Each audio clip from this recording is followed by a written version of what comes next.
This podcast is a member of the Place to Be Nation family. Visit us at placetobenation.com, the only place to be in your pop culture world.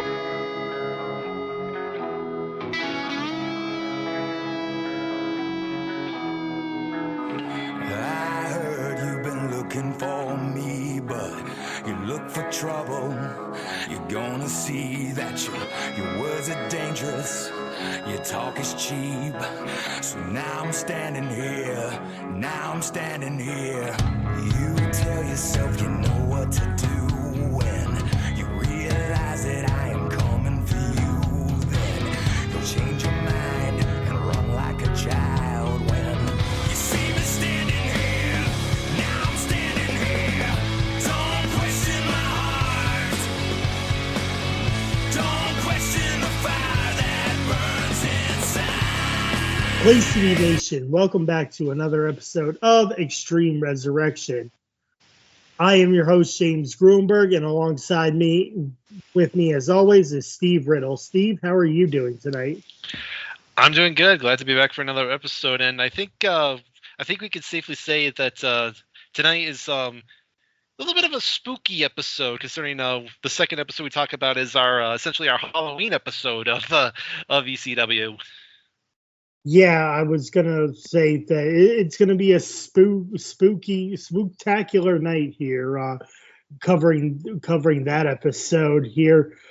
And also, Steve, we're on our way to Cyber Sunday, where the fans will get to vote will be The Miz, Big Daddy V, or John Morrison to face Punk for the ECW title.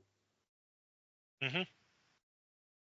So let's deep dive into the episodes here. This is ECW October 23rd, 2007. We're live in Kansas City. The Miz comes out with Extreme Expose. Kelly looking a little like sour-faced. She doesn't want to be with The Miz anymore, but because The Miz owns her contract, she has to be there. Miz says the fans have an important decision to make. Miz says he is the only real choice. Miz then turns to Kelly and calls her out for going on a date with Balls Mahoney. Miz says he will make Kelly's life a living hell. Out comes John Morrison. Morrison says no one will vote for Miz. Morrison asks Kelly why she even associates herself with Miz. He says Kelly should be with him. Kelly then slaps Morrison. Balls Mahoney comes out and shoves Morrison. Miz and Morrison then double team Balls. Then Morrison throws Miz out. And then CM Punk sneaks up from behind and tosses Morrison out. So a lot of excitement for this here first segment on ECW, Steve. Yeah, a lot going on here. Obviously, Miz covering, the Cyber Sunday match on, coming up, and then, like you said, chastising Kelly for going out with Balls, and then Morrison comes out, he gets in Miz's face, and then he tries to make eyes for Kelly, but gets a slap in the face for his trouble. And then, like you said, Balls comes out, he gets double team for a bit. And of course, Morrison throwing Miz out, payback for the previous week. And then Punk coming out and clearing Morrison out. So yeah, good stuff there at the start. And I think once you kind of saw that, you kind of figured where we were probably going to go with these four guys this evening. Yep, so we'll see what happens as the night progresses. Morrison and Miz are arguing in the backstage area. Armando Estrada comes in and he says it will be Miz and Morrison versus CM Punk and Balls Mahoney tonight. So we have our main event for the evening, as it'll be a tag team matchup.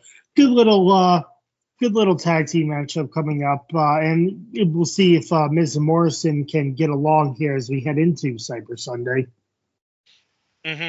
Yeah, especially since both of them are going to try to make their case to the fans that they should be the ones that they vote for. Yep. Now we have Kane versus Big Daddy V. A little rematch from the previous episode of ECW. They're still doing the whole talent exchange where the SmackDown superstars will come over to ECW and ECW stars will come over to SmackDown sometimes. Punches by Kane. V goes to work on Kane. Sidewalk slam by V.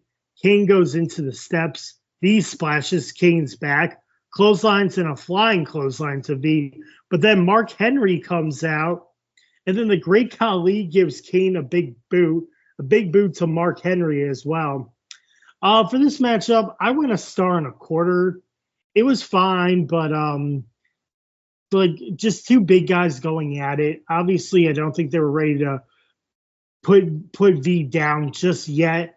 And it's a little bit weird now that we're having like the SmackDown superstars come out. Now we have Mark Henry and then the Great Khali. What did you think of the match? I went 1.5 stars. It was, fine for two big guys. They did show also the previous week on SmackDown. Big Daddy V showed up and attacked Kane as payback for what happened the previous week on ECW. So, again, keeping the simmering.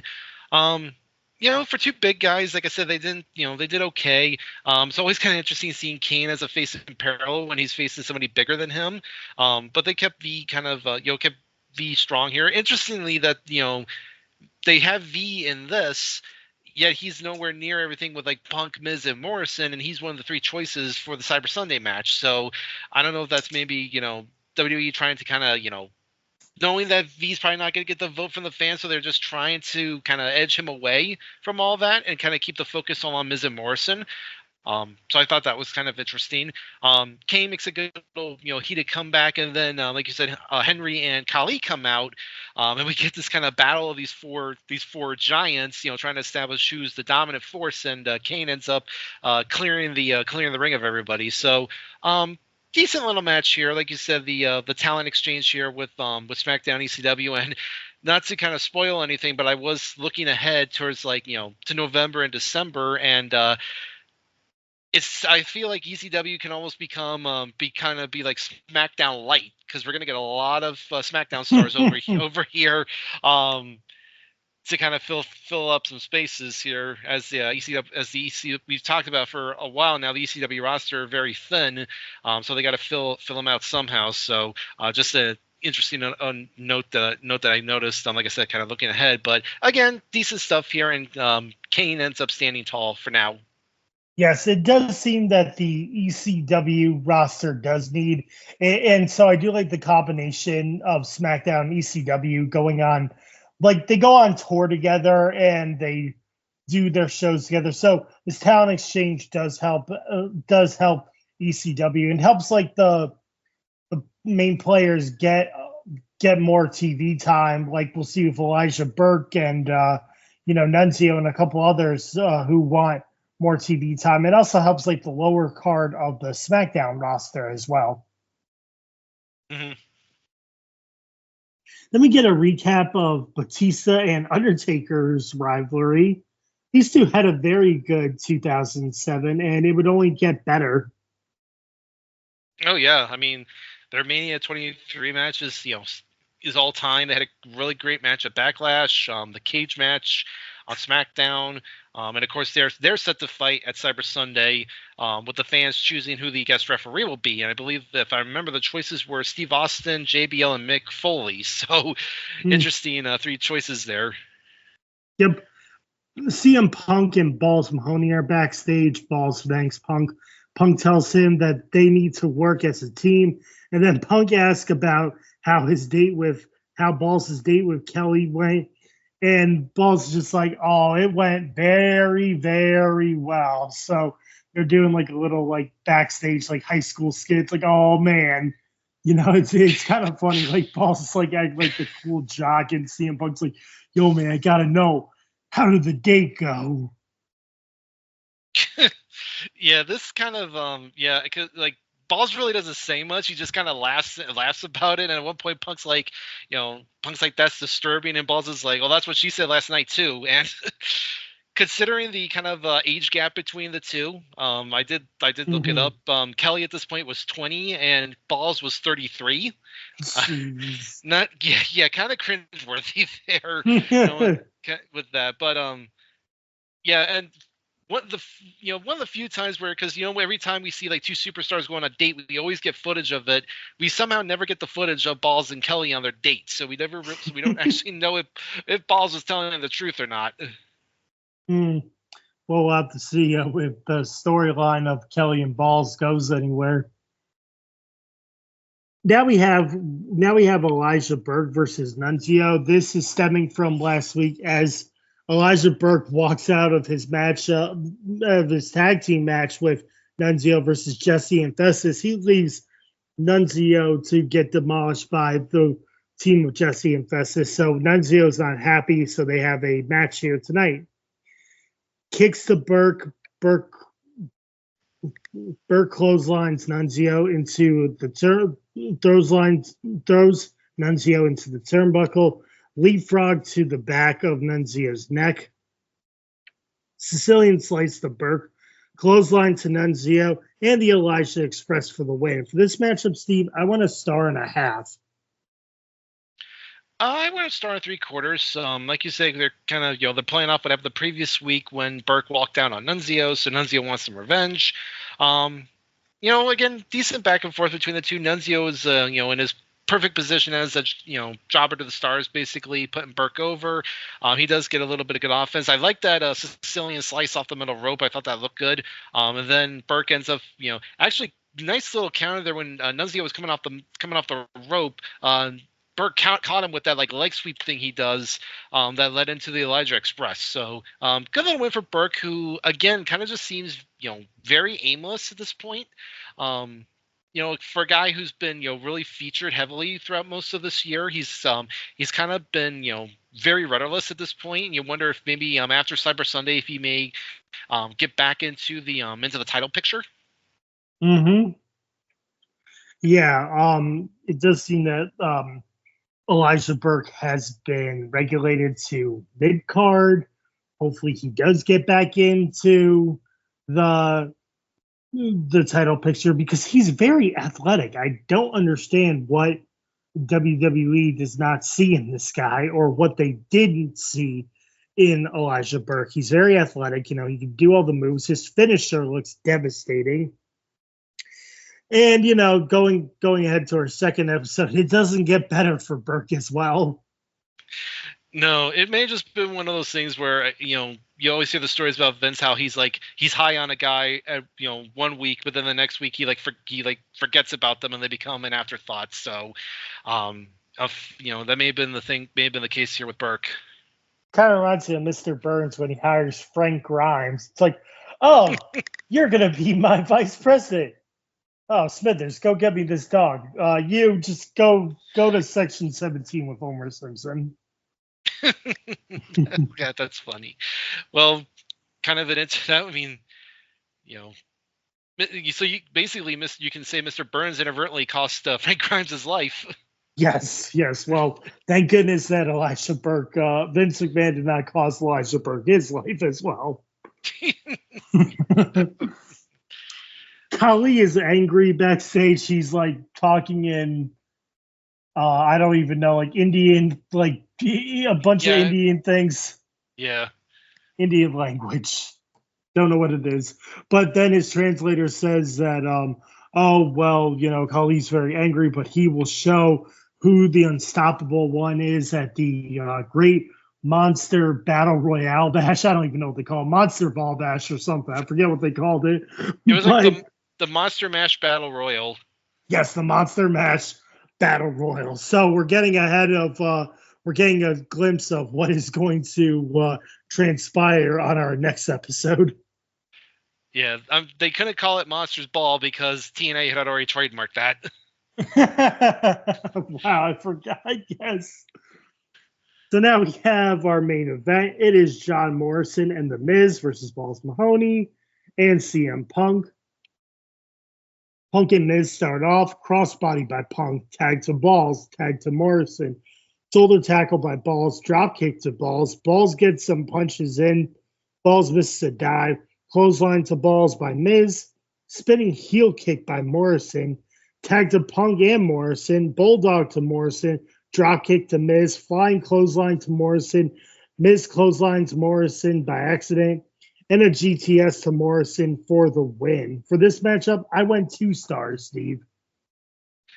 I went 2 1/4. I thought it was a good little tag main event for TV. They get a decent amount of time, just about 9 minutes. I thought Balls was a good little like face in peril here as Miz and Morrison. They do have some good chemistry together, even though they are kind of at odds with each other.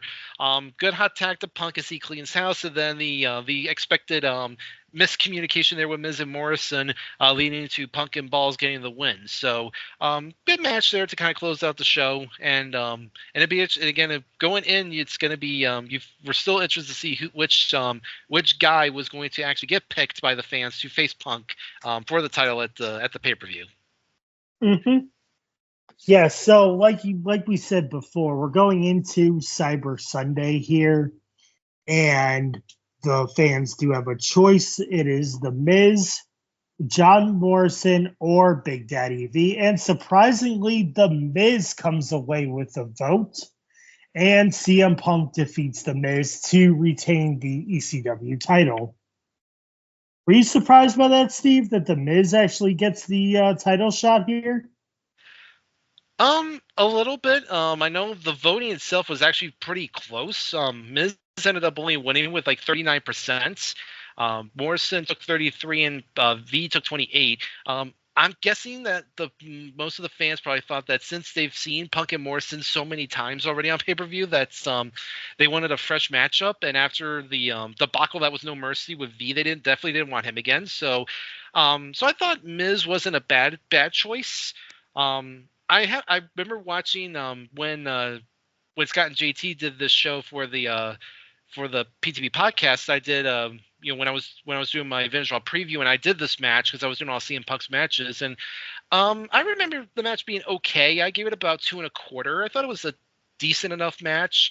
Some stuff they kind of I think you could tell. I think the Miz definitely felt a lot of pressure being in a big spot like this. But I thought he held his own, and you knew Punk was going to retain either way, regardless of who the person was that was picked. So again, maybe a little bit of a surprise, but not so really. Again, it gives Punk a new challenger.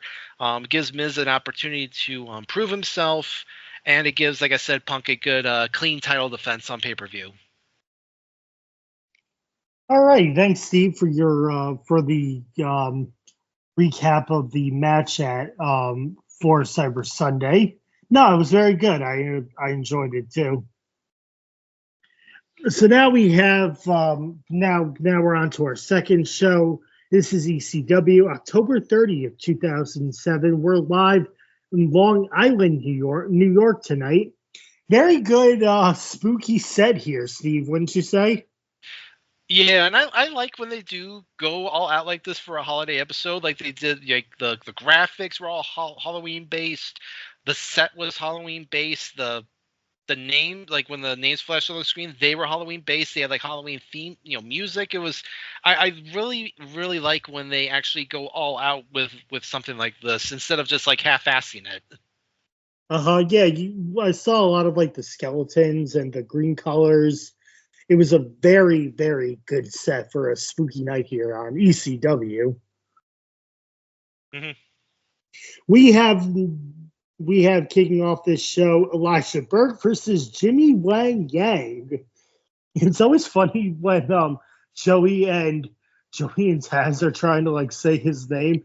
It's always like they're saying Jimmy Yang Wang. Like, I always felt like they were like misstepping it, but they did good. It's always funny trying to say that name. It's like try saying that 3 times fast. But like you said, Steve, it seems that Elijah Burke has been the opening match here, and he's been regulated down from the ECW title again here. So we'll see how this match goes. Takedown by Burke, standing moonsault by Yang. Burke slams Yang into the post. Knee drop into Yang's elbow. Shoulder breaker by Burke. Leg sweep and clothesline to Burke. Yang counters a crossbody with a spinning heel kick. Yang misses a moonsault and the Elijah Express. For this matchup, I went 1.5 stars, because I thought the match was very good. It wasn't just a squash match. Yang really put on some good moves here, especially with that standing moonsault and how he countered the crossbody with the spinning heel kick. Again, the Eliza Express is such a good finisher, so I give it a 1.5 stars. Yeah, I was starting a quarter. It was, again, decent little opener. They do mention on the commentary that that Burke was going to be on the Sci-Fi show Ghost Hunters the next night. So obviously still think highly enough of him to let him go out and do these type of shows and get some publicity out there. Yang, I always thought was quite underrated as a worker. I thought, he's, despite what you might think of the gimmick, the guy could go in the ring from his days in WCW to even to his 2 times in WWE. And I thought they had some decent, good chemistry back and forth. They did have a little bit of a miscue there after Yang missed the moonsault, landed on his feet on the moonsault. I think he was supposed to, ram his shoulder into the post on a missed charge, but he, I think, kind of botched it a bit. So Burke had to improvise by doing it himself, and then that ended up leading into the Elijah experience. So, again, another win for Burke as he keeps rolling. And this definitely, and like I said, looking ahead, be ready because this is not going to be the last time we see Yang here on ECW. Oh, I can't wait. But hopefully Elijah Burke isn't always his opponent, nor is he just getting squashed day in and day out by Big Daddy V. Hopefully we see him in some good matches here. Because, again, it helps get the lower card SmackDown guys some TV time, and it helps boost ECW on Sci-Fi's ratings as well. Mm-hmm. We have a Kane promo. Kane is backstage, says he can handle all 3 monsters, says that some of facing 3 monsters like Kahli, Henry, and V sounds like a nightmare to people, but to Kane, it's a dream come true. So we'll see how he fans out in this monster battle royale here. Mm-hmm. Now we have a Raw recap, the Raw Rebound. Triple H has Umaga and Randy Orton. They are destroying Triple H. Out comes Shawn Michaels. He attacks Umaga and Orton, and then Mr. McMahon says that it will be for one night only, the reunion of DX, where it'll be Triple H and Shawn Michaels versus Randy Orton and Umaga. So trying to bring back DX again. Yeah, always every now and then they gotta show that merch. Mm-hmm. Nunzio is backstage with Trick or Treaters, and they're going to go trick-or-treating. They're backstage. They run into Balls Mahoney and CM Punk, who give them candy. And then they run into the Boogeyman. Nunzio runs away after he sees the Boogeyman. And then the Boogeyman gives the kids worms. I hope those were gummy worms. Please, for the love of God, hopefully they were gummy worms. I would be traumatized if I had to do this segment and they were real worms. What did you think of this, Steve? I thought this was fine. Again, playing up the Halloween theme, having Nunzio there who's dressed up as a vampire, going to the back there. And talking about the Motley Crew there. First Balls Mahoney, then CM Punk, and then the Boogeyman. And the scariest part was the Boogeyman had those, like, some of the worms, like, right up his, or like coming out of his nose, which made it even more disgusting. And part of me wonders if they told these kids that we're gonna have, if they actually told them that one of the people were gonna be the Boogeyman and like what he was all about, or they just completely went in blind, because I don't know if those kids could comprehend exactly what they were seeing with Boogeyman. Yeah, Again, I would be traumatized if I had to feel worms. Like, ew. Yeah. And by the way, speaking of which, you have a Halloween themed episode here, and yet no Kevin Thorne. Oh boy, yes! Wow, that's insane. I mean, think about that. You have Nunzio dressed as a vampire for Halloween, yet you couldn't actually have the vampire character on the show at some point. Gosh, well, we need to do our research on where Kevin Thorne was this night. That's insane. And, what's even more insane is what Tommy Dreamer wears to the ring. You couldn't have the vampire versus vampire match, so you have to have Nunzio versus Tommy Dreamer. As I said, it's Nunzio versus Tommy Dreamer in a trick-or-treat street fight under Extreme Rules. Nunzio comes out in his vampire gimmick. Tommy Dreamer comes out as Paul Heyman. And Taz and Joey Styles must have been told, do not mention Paul Heyman's name. He does not work for us anymore. And I feel like Tommy was like sticking it to WWE because he must be very upset. He's still holding a little grudge that they let Paul go and that he's not running the ECW show here. I kind of took it as just Dreamer wanted to poke a little fun at Paul by dressing up like him. He does a good job. He did a good job as him. I'll tell you that much. Looking like him. Oh yes, and Taz and Joey were like, "Oh, it's a bum. No, it's it looks like a janitor of some sorts." You know, they were just making so many like jokes about Paul without actually bringing up his name. So they must have been told or something because they were just going at it. A clothesline by Tommy, a baseball slide by Nunzio. Tommy hits Nunzio with a pumpkin and a pie, so he gets a little pumpkin pie.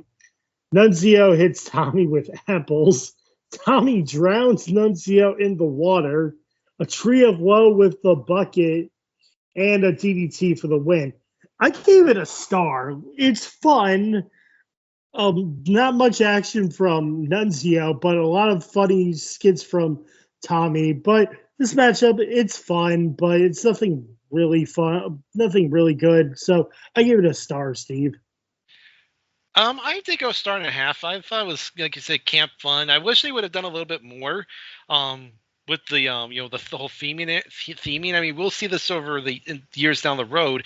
When they do something like this, they go a little bit more over the top with some of the gimmicks and everything. But again, you had your basic stuff here: the pumpkins, the pies, the little bucket there with the bobbing goes bobbing for apples. I did like how Dreamer used that little bucket there as the for the Tree of Woe spot instead of a chair. I thought that was different. And then he finishes Nunzio off with a DDT, like you said, pretty much a squash. Nunzio didn't get much offense in.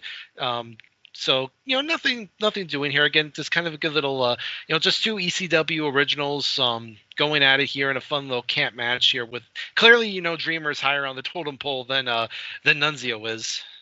Yeah. I mean, it's like who really had the better costume? Like, Nunzio had a great vampire, but Tommy stole the show with his Paul Heyman outfit. Yeah. Then we get another Raw recap. It's a Divas Halloween Battle Royal. Kelly wins, but then Beth Phoenix slams Kelly down. So we know why Kelly is not on this ECW show, because last night she competed in the Divas Battle Royal. She wins, and Beth Phoenix literally, it's like the double chicken wing slam where has her arms behind her back and she just goes face first. So that was a wicked move by Beth Phoenix to Kelly, Steve. Yeah, that was because the at Cyber Sunday the Divas had done a Halloween contest, and so the night on Raw they do the Battle Royal like in their costumes, and kind of an upset there that Kelly ended up winning, but then she gets destroyed by Beth. I thought for a second there, because it says that she got because she gets thrown. She tried to retreat at one point, but they got thrown back into the ring. It was a Jillian and Melina that threw her back in. I almost kind of half expected Brooke and Layla to throw her back in, kind of continuing that feud there. But I do want to just quick mention here, this would actually be Brooke's last appearance on TV because 2 days later on the 1st, she actually got released. Oh, jeez. Yes, so Extreme Expose is essentially no more. So we'll have to see if they what they do with Kelly and Layla going forward, and if they're still kind of going to do the thing with Miz. Yeah, so tough breaks for Brooke. It's time to move on, and I guess Brooke wasn't cutting it in ECW, whether it was her wrestling moves or they were just done with the extreme expose itself. Now that Kelly has broken off from it, so like you said, Steve, we'll see what happens with Layla and Kelly. I have a feeling where things go, and I want to be right. Now Yeah. we have a number one contenders match. It is The Miz versus John Morrison to determine who will face CM Punk next week. Not at Survivor Series, next week on ECW. Usually you would go right into who's going to face Punk Survivor Series, but they're letting it breathe a little bit, or they're going to have them in elimination matches. So we'll see what happens there. But as I said, it's for next week's ECW. Takedown by Morrison, and both takedowns by Morrison and Miz. Miz kicks Morrison into the guardrail. Morrison misses a spinning heel kick, running clothesline by Miz, multiple roll-ups by both men, then a corkscrew moonsault to Miz for the win. Steve, I want to start in a quarter here because, pardon me, this matchup was a little short to me, and I feel like we could have seen a little bit more from the Miz and Morrison here. I want to start on a quarter. Yeah, I want to start a quarter too. It's almost like Morrison kind of squashed Miz here. I mean, Miz did get some offense in, but Morrison kind of dominated him, and yeah, they barely went 3.5 minutes, so they didn't get a lot of time.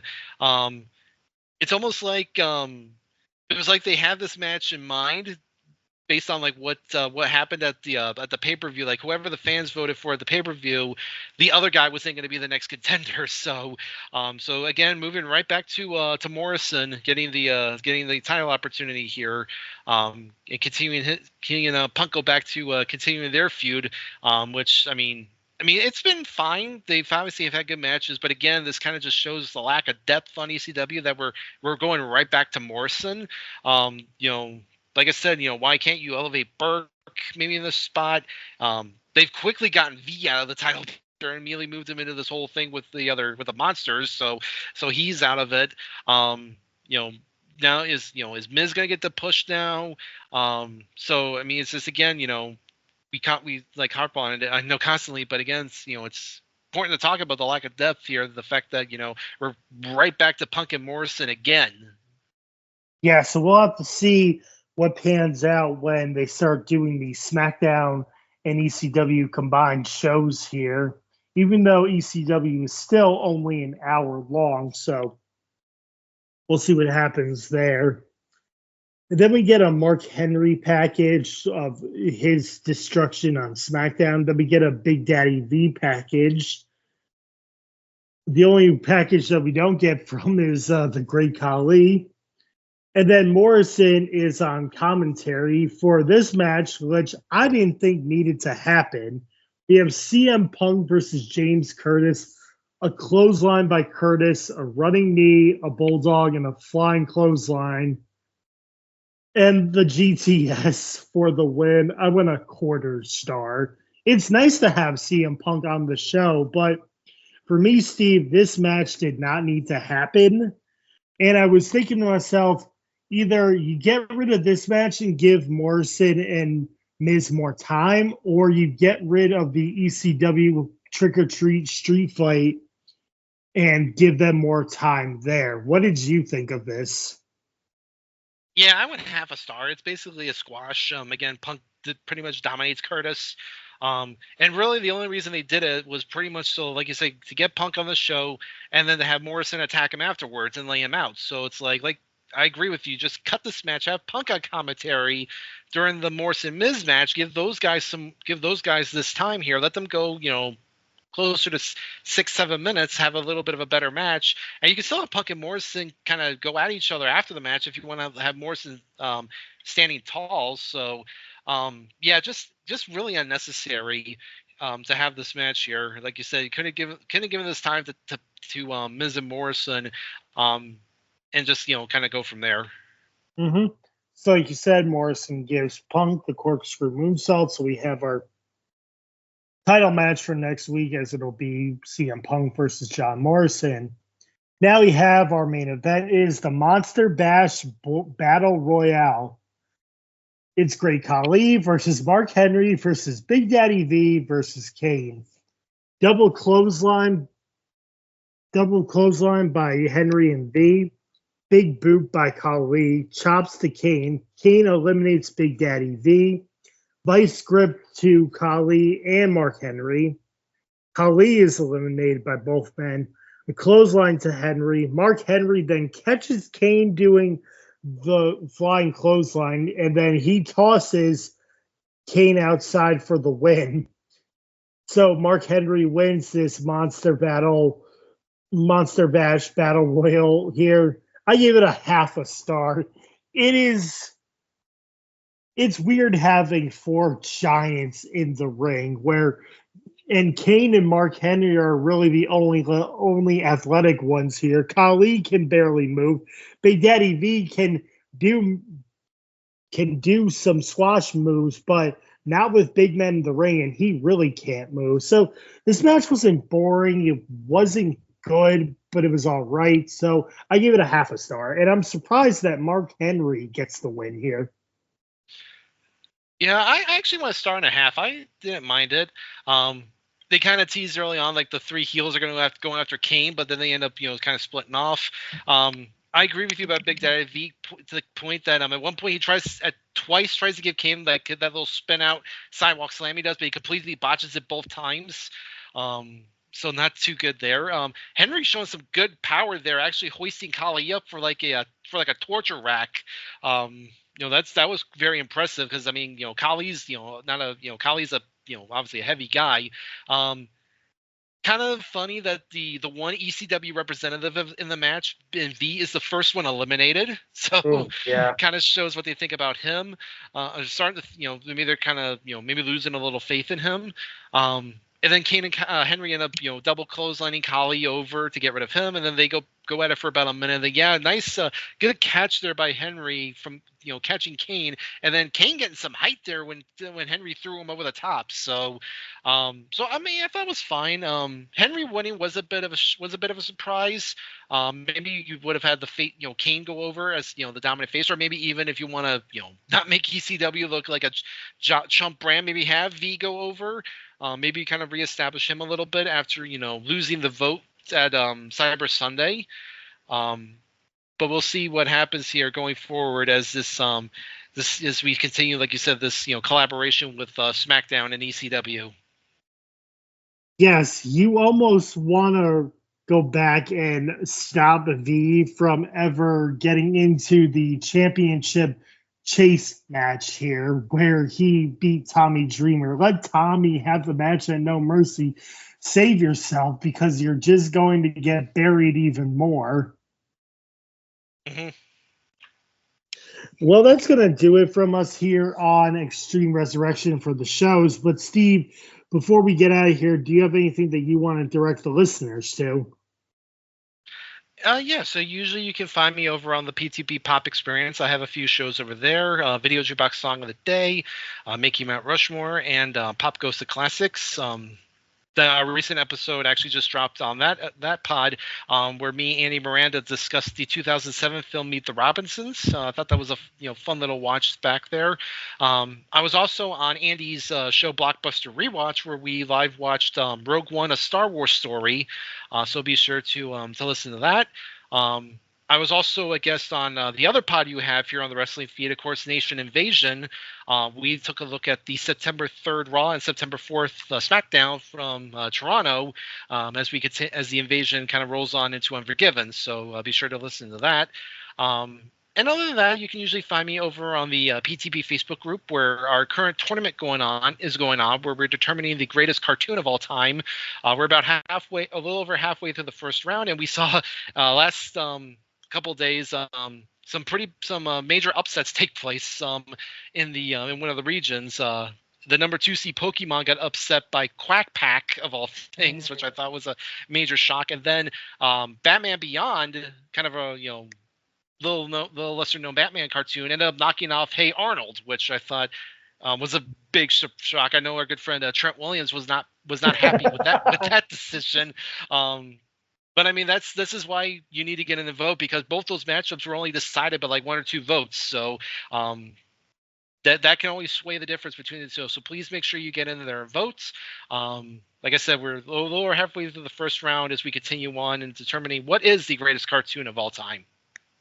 Yes, I don't know what the bigger crime was. I think it was Pokemon getting upset by Quack Pack. That was a robbery, and I was like, who really watched Quack Pack? I mean, it's funny, but it wasn't that good. I always thought Pokemon was way better than Quack Pack. My goodness. And Hey Arnold too. Wow, I was just shocked. I'm always voting every day here. Like you said, Steve, I have Nation Invasion. We're getting ready to talk about the September 10th and the September 13th episodes of WWF TV, where it's like you have one night on Raw, WWF versus Alliance, to coming together for America and all the grief and trying to entertain the fans who suffered through the tragedies of 9/11. So we're going to deep dive into those 2 episodes as we continue on with the Nation Invasion. And you can also find me on the Place to Be Nation pop feed, where I have a podcast called Whatever It Takes, a Degrassi pod with John Kesalica. We just dropped episode 2, where we covered Degrassi episodes 3 and 4, entitled Family Politics and The Eye of the Holder. In Family Politics, Ashley is trying to become vice president, but will her stepbrother Toby sabotage her dreams as he enters his best friend JT into the race? And then Eye of the Holder, episode 4, Terry wants to go to the dance and ask Spinner, but will her friend Paige have other things in mind for her? So if you have Whatever It Takes, listen to that pod as well. Well, that's going to do it from us here tonight on Extreme Resurrection. I'm James Gruenberg. He's Steve Riddle, and we will see you next time.